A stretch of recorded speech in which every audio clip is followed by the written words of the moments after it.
ಪುಣ್ಯ ಭೂಮಿಯನ್ನು ಉಳಿಸ್ಕೊಡೋಕ್ಕಾಗಲ್ಲ ನೋವು ಬೇಸರ. ಸೊ ಈ ವಿಚಾರ ನಿನ್ನೆ ನಾವು ಮಾಧ್ಯಮದ ನೋಡಿದಾಗ ಭಾಳ ಅಂದ್ರೆ ಭಾಳ ಬೇಜಾರಾಯಿತು.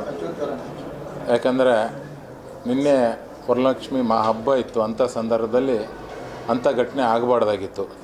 ಏನೋ ಈಗೊಂದು ಹೇಳಿ ಪಾರಾಗಕ್ಕೆ ನಾವು ಏನೋ ಹೇಳ್ತೀವಿ, ಕೋರ್ಟ್ ಆದೇಶ ಆಗಿದೆ, ಅದಾಗಿದೆ, ಇದಾಗಿದೆ ಅಂತ. ಕೋರ್ಟಿಗೆ ಹೋಗಿ ಬಿಟ್ಟಿದ್ದೇ ನಾವು ಫಸ್ಟ್ ತಪ್ಪು. ಯಾಕೆಂದರೆ ನಾವು ಅದ್ರ ಬಗ್ಗೆ ಮೊದಲೇ ಈ ಥರ ಘಟನೆ ಆಗ್ತಂತ ಯಾರೂ ಯೋಚನೆ ಮಾಡಿದ್ದಿಲ್ಲ. ನಿಜಕ್ಕೂ ಭಾಳ ಇದು ದುಃಖದ ಸಂಗತಿ. ಯಾಕಂದರೆ ವಿಷ್ಣುವರ್ಧನ್ ಸರ್ ಅಂದರೆ ಕರ್ನಾಟಕದ ಒಂದು ಕಣ್ಣಿದ್ದಂಗೆ.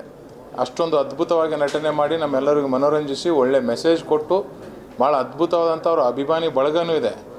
ಅಂಥ ಸಂದರ್ಭದಲ್ಲಿ ನಿನ್ನೆ ಘಟನೆ ನೋಡಿ ನಿಜಕ್ಕೂ ನಾವೆಲ್ಲರೂ ತಲೆ ತೆಗ್ಸಂಥ, ಅವ್ರ ಅಭಿಮಾನಿಗಳು ಎಲ್ಲರೂ ತಲೆ ತೆಗ್ಸಂಥ ಒಂದು ಸಂಗತಿ ಆಗಿದೆ.